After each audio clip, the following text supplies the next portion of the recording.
No blurting out social security numbers in the middle of the class. I can't have it. All right.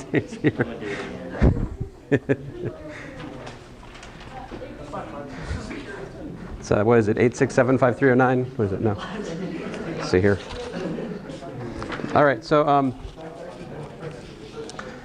okay, so we have a little bit of time left. Let's use it wisely. First of all, I think I have a fresh attendance sheet here. I thought I did. Well, this will have to do. We'll start it here. This is to what? 12? All right. What was last class? Was what? 214? What was the last class? The one that you guys left early because somebody didn't come on time? It was the 9th? That sounds right. All right.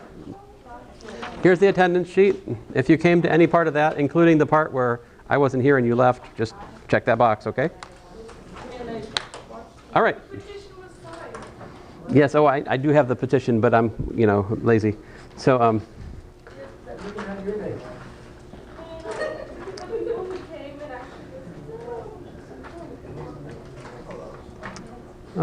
where did... All right, I will eventually find it. Here it is.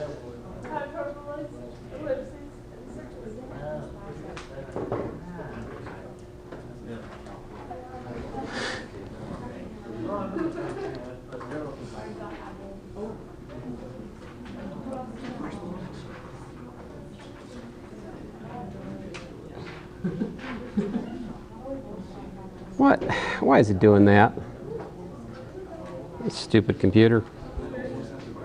I don't want to look at it in the browser. The browser's the worst. What is the top hat? I closed it already. Don't worry about it.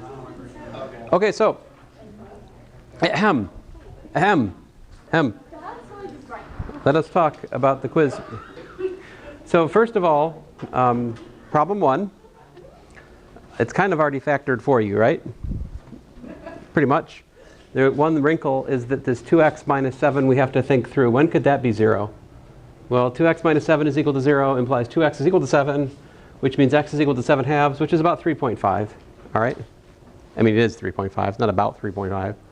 And on the other hand, the critical numbers 2 and minus 3 are, readily apparent from this already. So there's my critical numbers, minus 3, 2, 7 halves, right?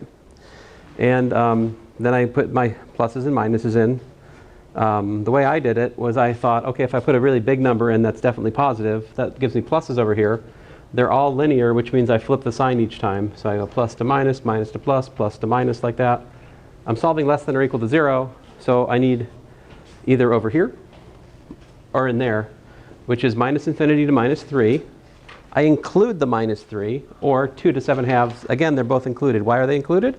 Because we're doing less than or equal to 0. And so the critical points do give us 0 directly, right? So those are included. The part B, first of all, any questions? Okay, so part B here, come on. Moving it down a bit here. So the issue with the second one is you need to factor it, right? And I completed the square on the first thing just to convince myself that I couldn't factor it, okay? So the fact that it's x plus 3 squared plus 11 means that that can't be broken down, right? It is what it is. On the other hand, the x squared minus 81, if you're wondering how that factored to what I did, I'll remind you again that the way it factors is this, right? We have x to the 4th minus 81 is x to the x squared squared, right?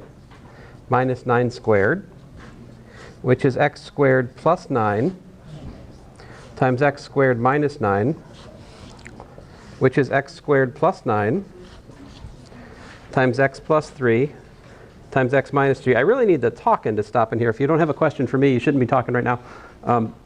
So that's the factoring, right? That I did for the x to the 4th minus 81. See, that's where that came from, this down right here. So once you do that, you can see that only minus 3 and 3 are critical numbers here, right? So I put those on my number line, and I test points. If you plug in a very large positive number, it's definitely going to be positive, so I put pluses over here. And again, the responsible parties are just linear, so they flip the signs. So like going across 3, since that's from the x minus 3, which is linear, I flip from plus to minus using the sign flip theorem. And then again from minus to plus, because this is from that x plus 3. So, and then I'm solving less than 0, so I just take the middle. This time I don't include minus 3 and 3, because I'm solving less than 0, not less than or equal to 0. All right? Any questions about this one? Yeah. Why is the 2x, why is it 2x plus 9? Shouldn't it be 2x plus 9 and 2x minus 9? 2x plus 9? You mean x squared plus 9? No, the x minus 9. Okay. No, I got it. Oh, you got it now? Yeah. Okay, cool. So, other questions? Yep. So, with like plus 11, Oh yeah, that's because I'm subtracting 9 and adding 20. adding 20. Yeah. Okay, and so you're doing that because, I just wanted to, yeah, go on, yeah. well, yeah, just so then you can like have it last. The reason I'm doing that is to be sure I'm not missing some factoring of that. How do I know for sure that there's not another pair of critical numbers hiding in there? Well, I know for sure because after I show that it's prime, I know it can't factor. Now, if you just checked the discriminant of that, you know, b squared minus 4ac for that thing and saw it was negative, that would also suffice, like logically. Or you could just say, it doesn't factor, and you'd be right, and it wouldn't have, it should have been right, you know? Yeah. But if it did factor and you said it didn't, then that's where you'd get into trouble. So I complete the square just to be safe, just to be on the safe side. So because it didn't factor, that's why none of those are critical numbers. Yep, yep. In order to make those 0, you need complex numbers. Now, problem 2, again, completing the square is the big idea here. So we complete the square on x, we complete the square on y, and in so doing, what happens? I get, let's see here, x plus 4, then I have to subtract 16, y minus 5, I subtract 25, then I put them to the other side, and at that point I'm done. It's a circle, and it has center minus 4, 5, and the radius is apparently the square root of 41. And here I'm just going back to, remember we have 3 patterns to look for: circle, ellipse, hyperbola, right? So if it's a sum of squares and you have the same weights on both, it's a circle. If you have a sum of squares and you have different weights on each one of the squares, it's an ellipse. If you have a difference of squares, that's a hyperbola, right? Which might open vertically, it might open horizontally, it just depends on the details. But I didn't ask you about that here. I just asked you, is it a circle, is it an ellipse, is it a hyperbola, right? Or is it a point, or is it nothing? Which we saw in the mission, right? Anyway, so this one is a little bit different. See, because there's this pesky 2, and there's this pesky 3. So my first move is to factor the 2 and the 3 out so I can do the completing the square in piece. If there was a minus, you need to factor the minus out with the variable. We saw that in the homework too if you did it. Anyway, so completing the square gives me this and that, and then I rearrange terms, and I end up with a 33 over here and a sum of squares. Yes, sir? If you left the 2 and the 3 next to the x plus 4 and the y plus 1, like, would we get points off from the quiz for that? Oh, no. 2x plus Not at all. squared over 3. No, if you get to this point, if you've got like 2 times x plus 4 squared times 3 plus y plus 1 squared equals to 33, and at that point you're like, this is an ellipse, I'm totally fine with that. The reason I always take the next step to like write it equal to 1 is because then I can understand geometrically like what it is graphically. This tells me that the center is at minus 4, minus 1, and that it goes plus or minus the square root of 33 over 2 in the sense of x, and it goes plus or minus the square root of 33 over 3 in the sense of y. Yeah. So it kind of gives me the semi-major and semi-minor axes or something like that, radii. I mean, like, if I set it equal to 1, but except the 2 was still next to Oh, yeah, that's fine. That's the same answer. I'm not concerned about that. It would matter if I asked you to graph and it kept you from seeing the graph clearly. That's where it might matter, but that's like a second order concern. I'm worried more about the first order stuff with you guys here today. So,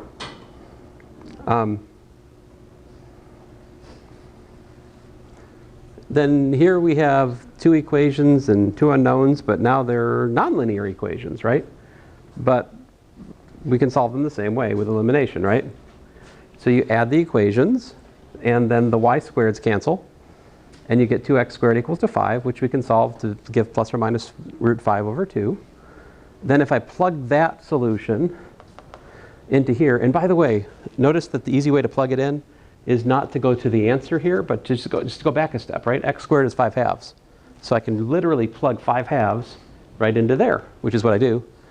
4 minus 5 halves, that's 8 halves minus 5 halves, which is 3 halves. Y squared is 3 halves, gives me 2 solutions, plus or minus root 3 over 2. So those 2 pluses and minuses are independent. There's 4 possible solutions. Namely, I've labeled them A, B, C, D, like so. And the reason there are 4 is because the one equation is a circle of radius 2, and the other is a horizontally opening hyperbola. So that's why we found the 4 solutions there. So if you didn't find that on the quiz, ask yourself what is it you're missing, and maybe you can still adjust and get it right on the test, right? These are not that complicated to do, actually. And you can still solve this problem without making the graph, too, right? It's totally possible to completely solve this problem without making the graph. I just think the graph is reassuring because it shows you why we got 4 solutions, right? Just like in the next problem, the graph is very reassuring again because it shows me why I got 2 solutions. So in the next one, we have an ellipse, right?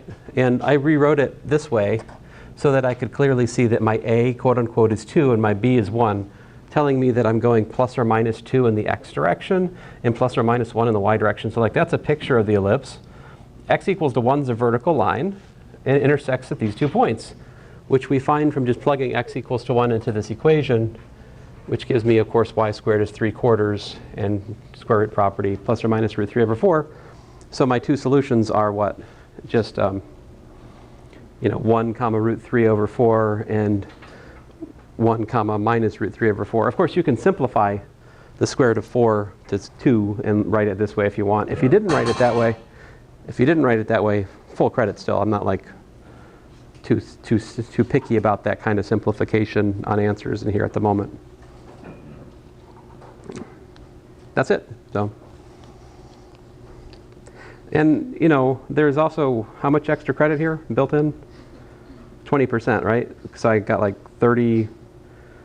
There's 120 decipoints, which means you could have earned 12 points on this quiz if you got it right all the way through, right?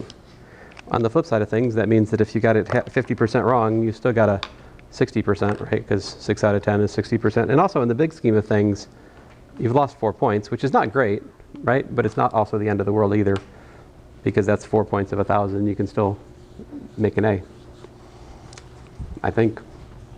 Okay, so any questions about anything? Let me see if I can find any questions about the mission you guys turned in? Any problems that you're curious to see the solution of? Yes, but I don't know it from memory. Oh, here let's find it. Well, you just describe it for me, and I'll see if I can find it. Somewhere in the middle. It's the f of like 2 plus or minus the square root of I, or something like that. It's like in the middle.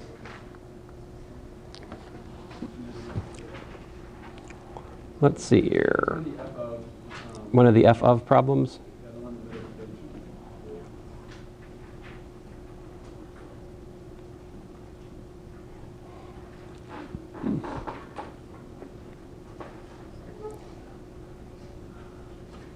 Hmm. 25? Yes, 25B specifically. 25b? Sure. So I'll make it bigger. 25b is right here. So the main thing I think to know with the complex root is we have a complex factor theorem that you can use, all right? So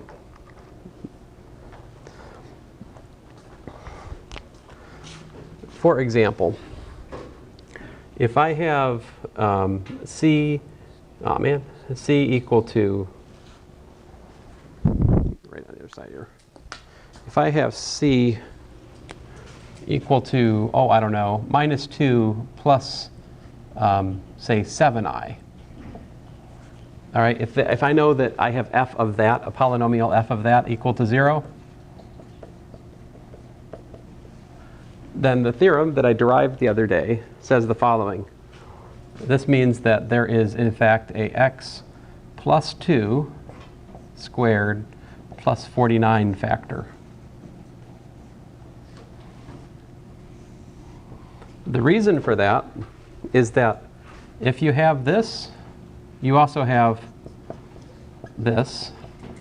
You also have the conjugate of 0. And when you multiply out x minus minus 2 plus 7i and x minus minus 2 minus 7i, when you multiply these out, what happens is you get x plus 2 quantity squared plus 7i times x minus 2, x plus 2, minus 7i times x plus 2, and then minus 49i squared. But what is that? Well, these cancel, and you get x plus 2 squared plus 49. So long story short, I mean, I don't want you to have to go through this every time. So I encourage you to use the result that I presented in class the other day, which is that x plus 2, like anytime you have f of, I said it more generically, if I have f of alpha plus I beta equals to 0, then that means that there is an x minus alpha, quantity squared, plus beta squared factor. So this is the complex version of the factor theorem.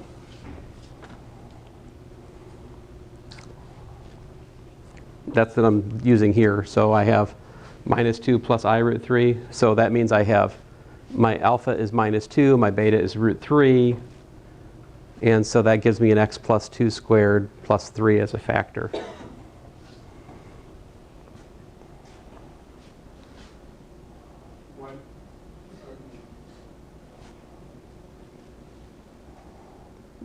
The thing that makes the complex roots interesting is they always come in conjugate pairs, which means that, you know, if I just had, for example, if I have x minus I as a factor in a polynomial, and it's a real polynomial, I also have to have the conjugate factor, which is x plus I. And when I multiply those out, the i's cancel. So complex roots we have to treat a little bit differently than the real ones. I mean, you can treat them the same way as the real ones, but if you do that, then you have to like rederive the theorem every time and go through this kind of calculation where you multiply out the stuff and the imaginary part from the factor and its conjugate end up canceling out. So I think you'll have better success if you just learn the complex factor theorem and apply it to the problems where it comes up.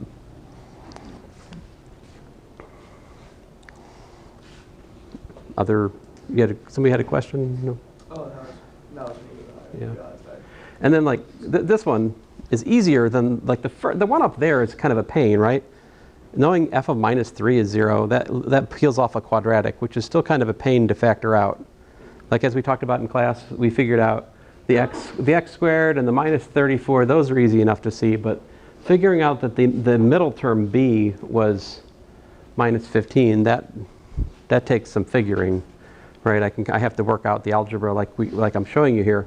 In contrast, this one, once you know that you have a quadratic factor, it's kind of easy to figure out that the x plus 1 goes over here. Like once I know that this is a factor, that forces me to put an x here. And it forces me to put a 1 here too, because they have to multiply back out to give me this 7 and this x cubed. see, there were 3 moving parts in part A, which made it more complicated, but anyway. Yep. Are we going to have this on Canvas? It's already there. Oh, Yeah. I posted it at the start of class. So it better be there. If it's not there, let me know. I mean, I hadn't made an announcement about it or anything like that, of course, but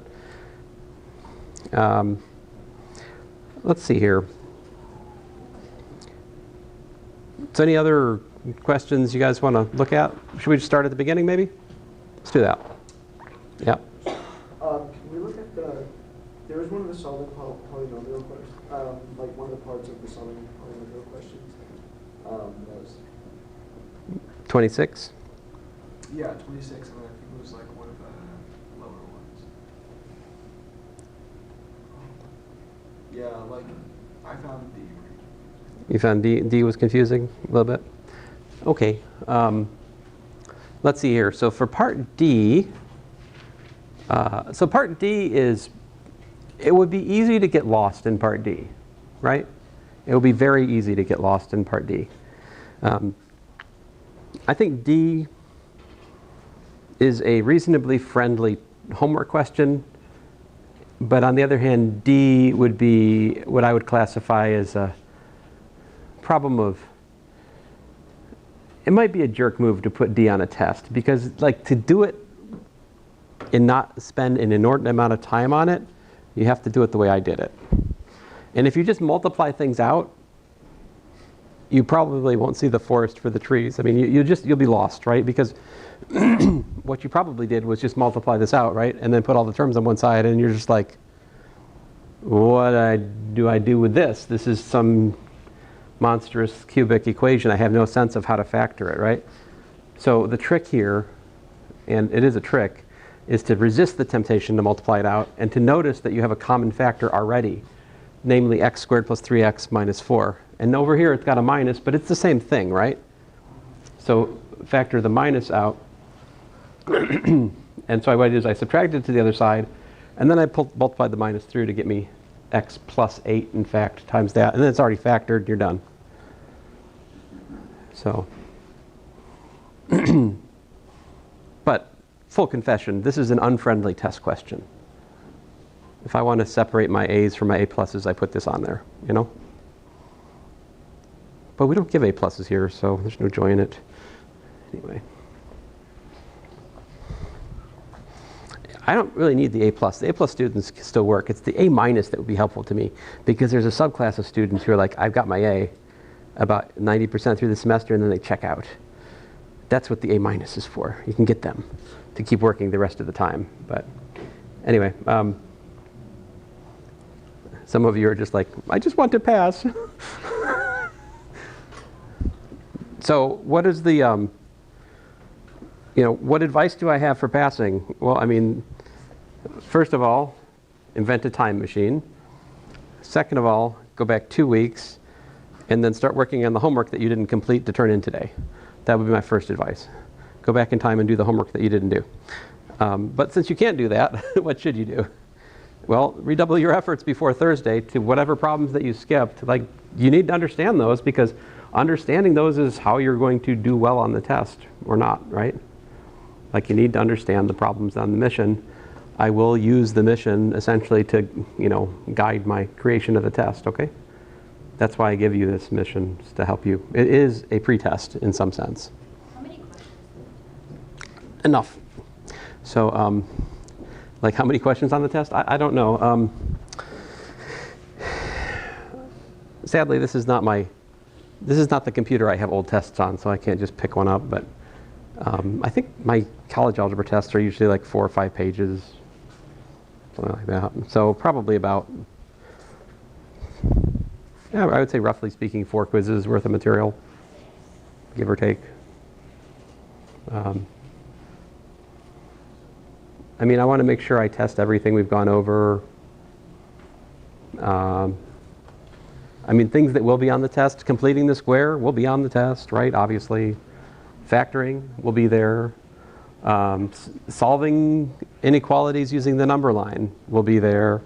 Solving systems of equations will be there. You know, things we've done. Anything else you guys want to look at? Let me go back to the start here. So, you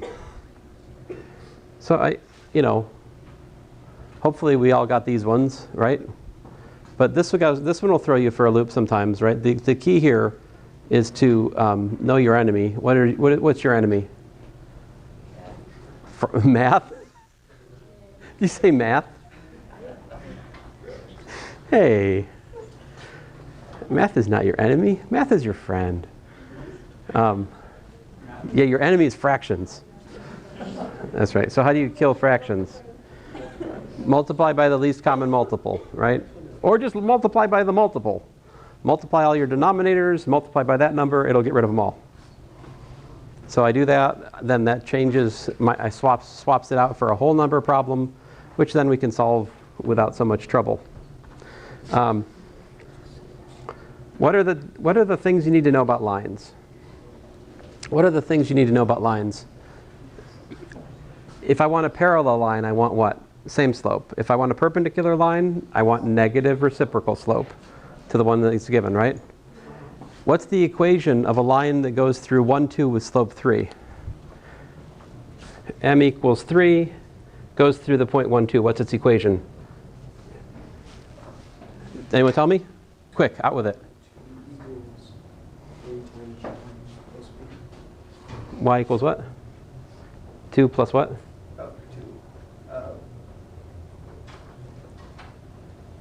3 times x minus 1, right? Oh, yeah. So my point is if you know the point slope formula, you can write down the equation just like that. Done. Equation of line that has m equals to 3 and goes through the point 1, 2. See how easy that is? This is vastly superior to y equals mx plus b way of thinking. So know about that. That's helpful. How do you find the slope? Rise over run, right? We do that. I don't always test everything about lines on the test in here because I think I do feel like, you know, this is somewhat like really from the course before this more so. But here's some This one was interesting. Problem 3, did you get it? Find the point closest to the point off the line, on the line. Oop, what? I was trying to make it bigger. Yep. Ah, that is a good thing to remind me to tell you. Yes, you are allowed to bring a page of notes, front and back. You may put examples. You may put definitions. You can handwrite it. You can write it in the blood of your enemies. No, don't do that. Love your enemies, right? I mean, you could etch it with acid on glass. That's a possibility. You could wood carve it. You could wood burn it. You could. I mean, I will allow a piece of wood that is, you know, size of a printer paper. But I recommend just using a piece of printer paper, front and back. You can print on it with a printer. Yeah, front and back. And you can put whatever you want on it. I mean, picture of your beloved, Elizabethan poetry, Bible verses, you know. What's that? A picture? Picture of your dog? Sure, I'll allow it. My point is you have a piece of paper, you can put whatever you want on it, all right? I do not provide it for you, you provide it for you, but you can bring that to the test, yep. Hey, in contrast, physics, I only give them a 3x5 card, and they actually have much more to remember. You